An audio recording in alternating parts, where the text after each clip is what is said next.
اور دوسری جگہ فرمایا علم القرآن، قرآن کا علم دیا۔ دنیا کے سارے علوم جتنے بھی ہیں، چاہے وہ کیا ہو، میتھ ہو، چاہے وہ سائنس ہو، چاہے وہ لٹریچر ہو، چاہے وہ آپ کا کیا ہو، فزکس ہو، بایو ہو، کسی قسم کا کوئی سبجیکٹ بھی آپ لے لیں، وہ سارے قرآن کے علوم کے نیچے ہیں۔ اور کئی علوم ایسے بھی ہیں جب وہ اپنی پوری تڑاوٹ کے ساتھ کام کر رہے ہوتے ہیں نا، تو قرآن کا جب علم سامنے آتا ہے شاہ جی، تو پھر کیا ہوتا ہے، وہ کہتے ہیں نہیں، یہاں کہ میں ہار گیا ہوں، جو قرآن کہہ رہا ہے وہ ٹھیک ہے۔ گرامر میں بھی ایسے ہی ہوتا ہے، گرامر چلتی رہتی ہے، جب چلتی رہتی ہے، اینڈ میں آ کے وہ لکھ دیتا ہے کہ یہ 7 ورڈز یا مور دین 10 ورڈز یہ کیا ہے، اس میرے قاعدے کے خلاف ہیں۔ کیا مطلب ہے، یہاں میرے ہاتھ آ کر کھڑے ہو گئے، اب میرا قاعدہ یہاں بے بس ہو گیا، لہٰذا میرا قاعدہ 90% کام کرے گا، 10% کام نہیں کرے گا۔ تو بات کو سمیٹتے ہوئے آگے چلتا ہوں کہ نبی صلی اللہ علیہ وسلم نے قرات کو، قرآن کو صحابہ اکرام کو سکھایا اور پہلا مدرسہ قائم کیا، اور وہ پہلا مدرسہ کیا تھا؟ اصحاب صفہ کا۔ حالانکہ وہ اہل زبان تھے نا، ہم تو اہل زبان بھی نہیں ہیں، تو اصحاب صفہ کا مدرسہ قائم کر کے بتایا ہے، اور یہ سارا اللہ نے ریوارڈ کس کو دیا ہے؟ یہ امت میں سے بس بہت کم لوگ ایسے ہیں جن کے حصے میں یہ چیزیں آتی ہیں۔ اللہ تعالیٰ ہمارے حضرت شاہ صاحب سروردی صاحب زیدہ مجدوب، اللہ تعالیٰ بہت بہت جزائے خیر عطا فرمائے۔ یہ ان کی کوئی تعریف نہیں ہے، دعا تو کر سکتے ہیں نا، کہ جن کی وجہ سے ہمارا ایمان بھی مسجد کی وجہ سے محفوظ ہو گیا، ہمارا مسلک بھی محفوظ ہو گیا۔ حضرت یہ چھوٹی بات نہیں ہے، اور یہ اتنی بڑی اپرچونٹی ہے کہ ہم ایک جو ہے وہ بڑے اچھے ماحول میں بیٹھے قرآن سیکھ رہے ہیں۔ تو ہم اپنے اب سبق کی طرف چلتے ہیں کہ وہ علم جو صحابہ اکرام کو نبی صلی اللہ علیہ وسلم نے ڈائریکٹ سکھایا ہے، الف سے لے کر یا تک سکھایا ہے، اس میں پہلا کیا ہے؟ نہیں، اعوذ باللہ من الشیطان الرجیم، قرآن پاک کی آیت ہے، فَإِذَا قَرَأْتَ الْقُرْآنَ فَاسْتَعِذْ بِاللَّهِ مِنَ الشَّيْطَانِ الرَّجِيمِ۔ جب آپ قرآن پاک کی آیت یہ سن لیتے ہیں تو اس کے بعد میں ہمارا عقیدہ بن جاتا ہے کہ قرآن ہمیں کیسے ٹیچ کر رہا ہے کہ جب تم قرآن کی تلاوت کرو تو شیطان مردود کی پناہ اللہ سے مانگ لیا کرو۔ تو ہم شروع کرتے ہیں اعوذ باللہ من الشیطان الرجیم۔ اچھا، اس کے بہت سارے الفاظ ہیں جس کی وجہ سے آپ یہ اعوذ باللہ پڑھ سکتے ہیں۔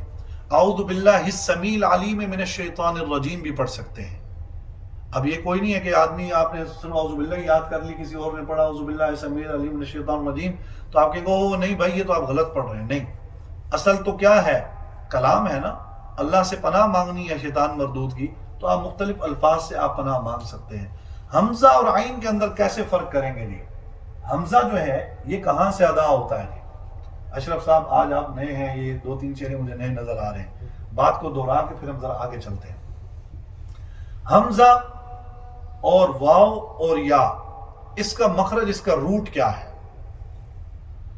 زبان اور تالو کے درمیان میں جو خالی حصہ ہوتا ہے اس کو جوف دہن کہا جاتا ہے۔ کیا کہا جاتا ہے جی؟ جوف دہن۔ جوف ویسے پیٹ کو کہا جاتا ہے، اور دہن جو ہے وہ منہ کو کہا جاتا ہے، کیونکہ زبان اور تالو کے درمیان والے اس خالی حصے کو، یہ حصہ کیونکہ خالی ہوتا ہے اس لیے اس کو تشبیہ دی گئی ہے جوف دہن کے ساتھ، تاکہ آپ کو یاد کرنا آسان ہو جائے۔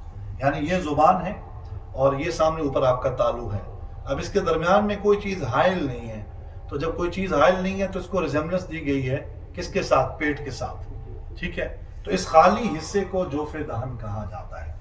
اب اس سے کیا نکلتا ہے؟ نہیں، واو، الف اور یا، یہ ہمیشہ یاد رکھیے کہ الف جو ہے وہ ہمیشہ خالی ہوتا ہے۔ کیا ہوتا ہے؟ الف ہمیشہ خالی ہوتا ہے۔ اگر اس کے اوپر زبر اور زیر اور پیش آ جائے تو وہ حمزہ بن جاتا ہے۔ الف ہمیشہ سموتھلی جو ہے وہ پروناؤنس کیا جاتا ہے، جبکہ حمزہ جھٹکے کے ساتھ پڑھا جاتا ہے۔ یہ باتیں یاد رکھیں، حمزہ کس کے ساتھ پڑھا جاتا ہے؟ جھٹکے کے ساتھ۔ مثال کے طور پہ ترمیہم بحجارۃ من سجیل فجعلہم کعصف مأکول۔ میم اور کاف کے درمیان میں جو آ رہا ہے، دیکھنے میں وہ الف ہے لیکن اصلاً وہ کیا ہے؟ حمزہ ہے، اور اس کو پڑھا جائے گا مأکول، حالانکہ پڑھنا اس کو کیا چاہیے؟ معقول۔ معقول نہیں ہے، حمزہ ہمیشہ جھٹکے سے پڑھا جاتا ہے، اور الف ہمیشہ کیا ہے؟ سموتھلی اس کو ادا کیا جاتا ہے، نرمی کے ساتھ اس کو ادا کیا جاتا ہے۔ تو 3 حروف جوف دہن سے نکلتے ہیں جی۔ نمبر 1، اس کے بعد پھر اعوذ باللہ بسم اللہ کی پریکٹس پہ ہم جائیں گے. یہ روٹ یاد رکھیے. واو، الف اور یا، ان کو حروف مدہ بھی کہا جاتا ہے. کیا کہا جاتا ہے؟ حروف مدہ. اگر میری بہنیں سن رہی ہیں تو ان کا سبق بھی ریوائز ہو رہا ہے. ان کو کیا کہا جاتا ہے؟ حروف مدہ بھی کہا جاتا ہے. حروف مدہ شاہ جی ان کو کیوں کہا جاتا ہے؟ ان پر کبھی کبھی مد بھی ہوتی ہے. مثال کے طور پہ واو کی مثال لے لیتے ہیں. وَآمَنَهُم مِّن خَوْفٍ. خوف، یہ جو آواز کو امتداد مل رہا ہے، یہ جو آواز اسٹریچ ہو رہی ہے، اسٹریچنگ ہو رہی ہے، یہ اس واو کی وجہ سے ہو رہی ہے. اس لیے کہ یہ اس واو کو کیا کہا جاتا ہے؟ حروف مدہ. اور مد کا معنی ہی کیا ہوتا ہے؟ کھینچنا، لمبا کرنا. کسی لفظ کو کیا کرنا؟ لمبا کرنا. نمبر 1. نمبر 2، الف. انہو کان توابا. توابا، یہ جو آخر میں آ کی آواز آ رہی ہے، یہ حروف مدہ کی وجہ سے آ رہی ہے. ٹھیک، 2 مثالیں ہو گئی. یا کی مثال کیا ہے؟ غیر المغضوب علیہم ولا الضالین. یہ لین جو اتنا لمبا آپ نے لفظ کو کھینچا ہے، یہ یا کی وجہ سے کھینچا ہے. تو ہمیں سمجھ میں یہ آئی کہ حروف مدہ کتنے ہیں جی؟ 3. حروف مدہ کتنے ہیں جی؟ 3. نمبر 1 واو، نمبر 2 الف، نمبر 3 یا. ان کو حروف ہوائیہ بھی کہتے ہیں حضرت. ان کو کیا عامر صاحب کہتے ہیں؟ حروف ہوائیہ بھی، یعنی حروف مدہ بھی کہتے ہیں، حروف ہوائیہ بھی کہتے ہیں. حروف ہوائیہ کیسے کہتے ہیں؟ کہتے ہیں یہ ہوا پر تمام ہوتے ہیں. مثال کے طور پہ آ ہوا میں رہ گیا، آ، وا، یا. سمجھ آ رہی ہے؟ اس سے زیادہ آسان میں نہیں بتا سکتا. ٹھیک ہے جی. جو حروف کیا ہیں؟ ہوا پر کیا ہو سکتے ہیں؟ تمام ہوتے ہیں. تو اب اس کے کئی نام ہو گئے، کئی طریقے ہو گئے اس کو سیکھنے کے. آپ کو جو طریقہ اچھا لگے اور نام اچھا لگے وہ اپنے ذہن میں بٹھا لیں. حروف مدہ اس لیے کہا جاتا ہے کہ ان پر مد ہوتی ہے. ٹھیک. اور حروف ہوائیہ کیوں اس کو کہا جاتا ہے؟ کہ یہ حروف کیا ہے؟ ہوا پر تمام ہوتے ہیں. ٹھیک ہو گیا جی. اور یہ کتنے حروف ہیں؟ 3. اور ان کو کیا کہا جاتا ہے؟ حروف مدہ اور حروف ہوائیہ. ٹھیک ہو گیا جی. یہ پہلا مخرج ہو گیا. اور یہ کہاں سے ادا ہوتے ہیں جی حضرت؟ جوف دہن سے. کہاں سے ادا ہوتے ہیں؟ جوف دہن. اور جوف دہن کسے کہا جاتے ہیں؟ منہ کے خالی خلا کو.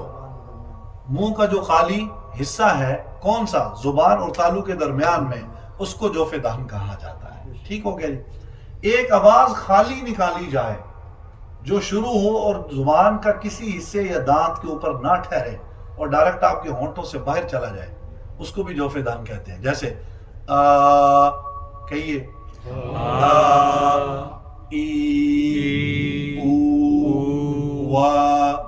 دیکھیں ڈائریکٹ آواز شروع ہو رہی ہے لیکن زبان کا کوئی حصہ دانتوں کے ساتھ لگ رہا ہے؟ نہیں لگ رہا. ڈائریکٹ آواز کا شروع ہونا اور ہونٹوں سے باہر ڈائریکٹ نکل جانا. ٹھیک ہے، یہی جوف دہن کہلاتا ہے. امید ہے کہ آپ کو یہ تینوں حروف سمجھ آ گئے ہوں گے انشاءاللہ. یہ ہمارے سمجھیں کہ آپ 3 مخارج ہو گئے ہیں. 17 مخارج ہیں، 29 لیٹرز ہیں. الف با تا ثا جیم حا قا دال ذال را زا، سین شین صاد ضاد طا ظا عین غین فا قاف کاف لام میم نون واو ہا حمزہ یا. یا جو ہے یہ بڑی یا اور چھوٹی یا ہمارے یہاں پڑھائی جاتی ہے، مگر نہیں 28 ہے، بڑی چھوٹی یا مکس کی جائے تو پھر کیا 29 بنتے ہیں. 29 میں سے یہ 3 ہو گئے. تو یہ میں نے آپ کو ایک روٹ بتا دیا کہ جس سے یہ 3 حروف ادا ہوتے ہیں.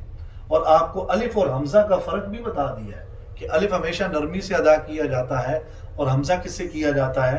جھٹکے سے ادا کیا جاتا ہے. اس کی مثال بھی دے دی، حروف مدہ کی مثال بھی دے دی. اب آ جاتے ہیں ہم اعوذ باللہ کی طرف.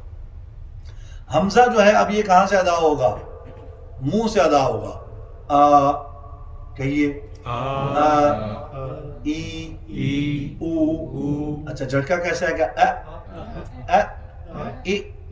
او، جھٹکا آ گیا. ای او. اب کیونکہ اس کی آواز بہت زیادہ قریب ہے عین کے، تو جب بھی آپ نے اس کو پروناؤنس کرنا ہے تو مطلب during pronunciation make the difference between Hamza and عین. ٹھیک ہے. اعوذ. حمزہ کی آواز کے بعد فوراً آپ کی آواز کہاں جا کر شفٹ ہو جائے گی؟ گلے کے درمیان میں آپ کی شفٹ ہو جائے گی. ٹھیک ہے، گلے میں جا کر شفٹ ہو جائے گی. دیکھیں اعوذ، او نے اگر آپ پورا فوکس اوپر رکھ کے پڑھیں گے نا تو وہ دونوں ہی حمزہ نکلیں گے اعوذ. اور اگر آپ پہلے لفظ لیٹر کے اوپر فوکس رکھیں گے اور سیکنڈ والے کو تھوڑا سا ڈھیلا چھوڑ دیں گے اور اس کی آواز کو ریورس آپ کریں گے کس کی طرف؟ تھراؤٹ کی طرف, تو پھر وہ آئین ادا ہوگا. اعوذ اعوذ اعوذ اعوذ اعوذ. اعوذ. لال کے اوپر آپ کی آواز سافٹ ہوگی, کیمرہ بھی لگا ہوا آپ دیکھ بھی رہے ہیں, لال لال. اگر آپ تھوڑی دیر کے لیے ماسک نیچے بھی کر لیں تو مجھے نظر آ جائے گا, ویسے کچھ نہیں ہوگا انشاءاللہ, امید ہے. مسجد میں بیٹھے مجھے نظر آ جائے گا, ویسے بھی آپ سپیس کے ساتھ بیٹھیں. لال زال لال